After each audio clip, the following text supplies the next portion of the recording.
Click the bell icon to get latest videos from Ekeeda. Hello my dear students, आज हम देखने वाले हैं SA 230 that is standard on auditing 230 that is called as working paper, one of the most important topic of your syllabus that is CS foundation का auditing. बहुत ज़्यादा important topic है, please ये वीडियो बहुत ही ज़्यादा ध्यान से देखना।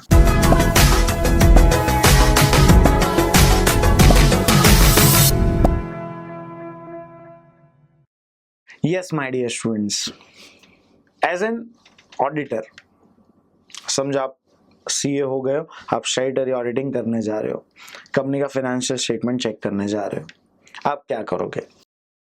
कंपनी के पास जाओगे, दैट इज ऑडिटी के पास जाओगे, उनसे ऑडिटी का रिकॉर्ड्स मांगोगे, सेल का डॉक्यूमेंट्स, परचेस का documents, journal, ledger, trial balance, financial statement, ये सब मांगोगे। इन शॉर्ट आप ऑडिटी के रिकॉर्ड्स मांगोगे। उसमें से जो डाउटफुल और इंपॉर्टेंट डॉक्यूमेंट, मैंने क्या बोला, या तो बहुत ज्यादा डाउटफुल है या तो बहुत ज्यादा इंपॉर्टेंट डॉक्यूमेंट है, वो आप कलेक्ट करोगे। वो कलेक्ट करने के बाद उसको कहीं ना कहीं रखना होगा, that is called as audit file. वो आप ऑडिट फाइल में रखोगे। यस, और वो बेसिस पे, ऑडिट एविडेंस के इवैल्यूएशन के बेसिस पे, जो आपने ऑलरेडी ऑडिट डॉक्यूमेंट में दैट इज ऑडिट फाइल में रखा हुआ है, उसके बेसिस पे आप क्या करोगे? ऑडिटर्स रिपोर्ट दोगे, दैट इज आपका रिपोर्ट दोगे। ऑडिट के पास से रिकॉर्ड्स लिया, ऑडिट एविडेंस गैदर किया, उसमें से जो भी डाउटफुल और इंपॉर्टेंट डॉक्यूमेंट्स थे उसको आपने फाइल में जमा किया, और उसके बेसिस पे आपने क्या किया? अपना ओपिनियन दिया। That's why audit documentation or audit file is nothing but a link between auditee's records and auditor's report. It is a link between auditee's records and auditor's report. Yes, audit documentation is nothing but a link between auditee's records and auditor's report. ये दो बार क्यों repeat किया? क्योंकि exam में बहुत बार आया है। Yes, so ध्यान से देखना ये वाला कंसेप्ट। क्या करोगे आप? मैंने क्यों बोला इंपॉर्टेंट और डाउटफुल डॉक्यूमेंट ही? क्योंकि जो सही डॉक्यूमेंट है उसमें तो कुछ प्रूव करने का जरूरत ही नहीं है। अगर सब कुछ सही है और आपने बोल दिया कंपनी का financial statement is showing true and fair view, company के आप पे केस करेगा कि यार मेरे बारे में अच्छा क्यों बोला? नहीं। जहां पे आप कुछ गलत बोलोगे, गलत मतलब क्या, कंपनी के खिलाफ कुछ बोल रहे हो, उसके लिए आपको एविडेंस चाहिए ना।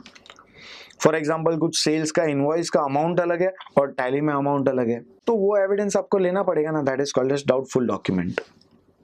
और कुछ कुछ इंपॉर्टेंट डॉक्यूमेंट होते हैं like memorandum of association, article of association, certificate of incorporation, certificate of commencement, आपका जो भी टर्म्स ऑफ ऑडिट एंगेजमेंट, जिसको हम लोग कॉन्ट्रैक्ट बोलते हैं, टर्म्स ऑफ ऑडिट एंगेजमेंट भी लेना पड़ेगा, ये सब डॉक्यूमेंट भी लेना पड़ेगा। These are not doubtful documents but these are important documents.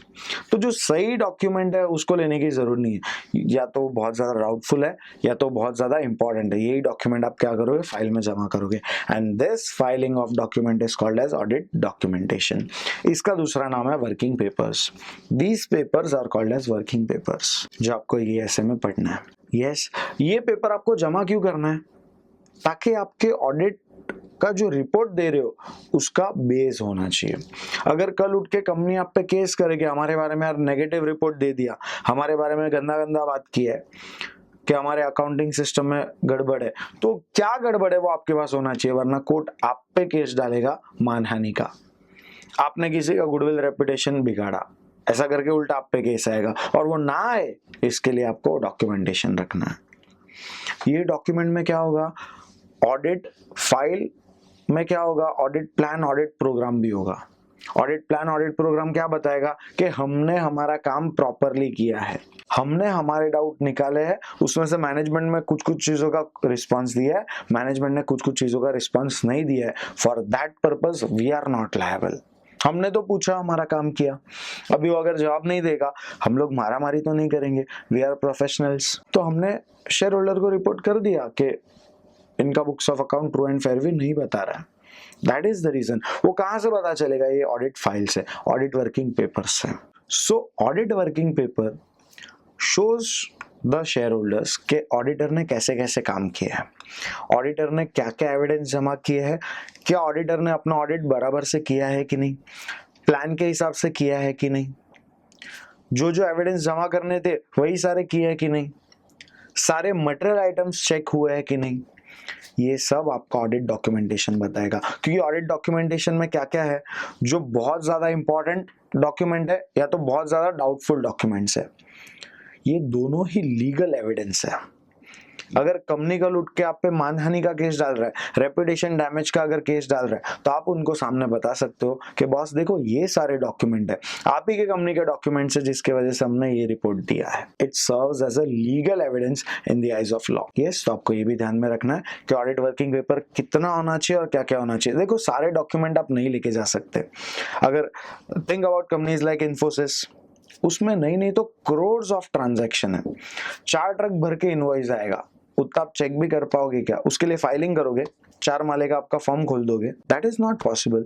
तो इसके लिए आपको कौन से डॉक्यूमेंट लेना है जो या तो बहुत ज्यादा इंपॉर्टेंट है या तो बहुत ज्यादा डाउटफुल है, ये दोनों में से ही कुछ रहेगा, तो ही वो डॉक्यूमेंट आपको लेना है, ताकि कल उठ के कंपनी आप पे कोई गुडविल डैमेज का केस ना कर दे। इसके लिए मेन होता है आपको ऑडिट वर्किंग पेपर संभालना। There are 2 types of audit file, जिसको हम ऑडिट डॉक्यूमेंटेशन भी बोल सकते हैं, जिसको हम ऑडिट वर्किंग पेपर भी बोलते हैं। There are 2 types, temporary file and permanent file. Temporary file का दूसरा नाम क्या है? Current working file. इसमें क्या क्या आता है?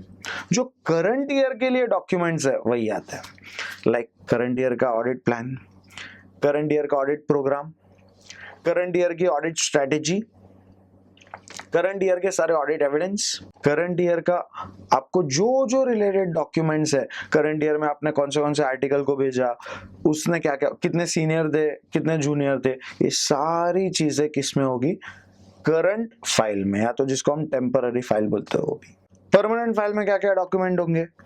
जो पूरा अपॉइंटमेंट के टाइम पे काम आएंगे। समझो आपका अपॉइंटमेंट हुआ है फॉर 10 ईयर्स, ये 10 ईयर्स क्यों बोला मैंने, उसका भी रीजन है जो आप नेक्स्ट चैप्टर में देखोगे। अगर आप ऑडिट फर्म हो तो आप 10 साल के लिए अपॉइंट करे जाओगे इन ऑडिटी फर्म। तो ये ऑडिटी फर्म में अगर 10 साल के लिए अपॉइंट हो रहे हो, तो परमानेंट फाइल में ये डॉक्यूमेंट होंगे जो 10 साल काम आएंगे, like governing document of that organization. Like अगर कंपनी है तो उसमें MOA, AOA, that is memorandum of association, article of association, certificate of incorporation, certificate of commencement, original terms of engagement, previous years के audited financial report। आप बोलोगे sir वो क्यों चाहिए? क्योंकि ऑडिट डॉक्यूमेंटेशन को रिटेन करना पड़ता है फॉर सर्टेन ईयर्स।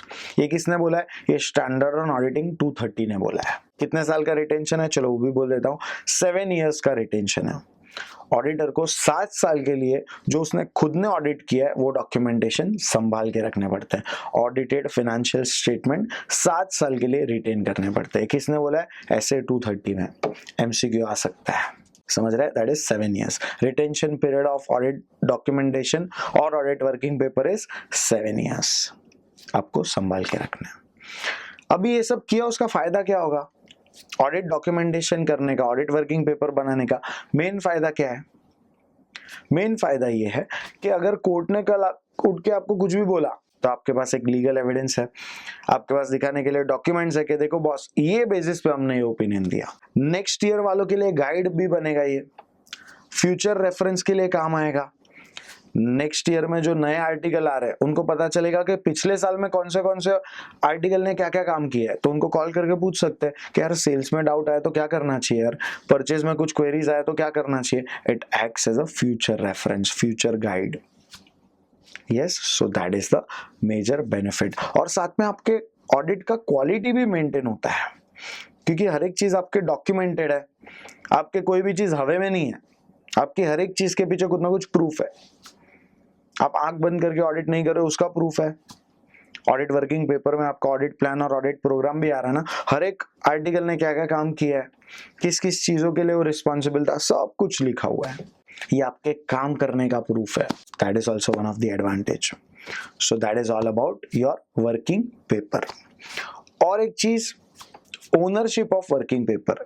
ये जो वर्किंग पेपर ऑडिटर ने जमा किए हैं, जो इंपॉर्टेंट डॉक्यूमेंट है और जो डाउटफुल डॉक्यूमेंट है, जो जमा किए, जिसकी फोटो कॉपीज जमा की है, रिमाइंड यू, ओरिजिनल नहीं, फोटो कॉपीज जो जमा किए, उस पर किसका हक होता है, वो किसके ओनरशिप में आता है? I am not talking about position, I am talking about ownership.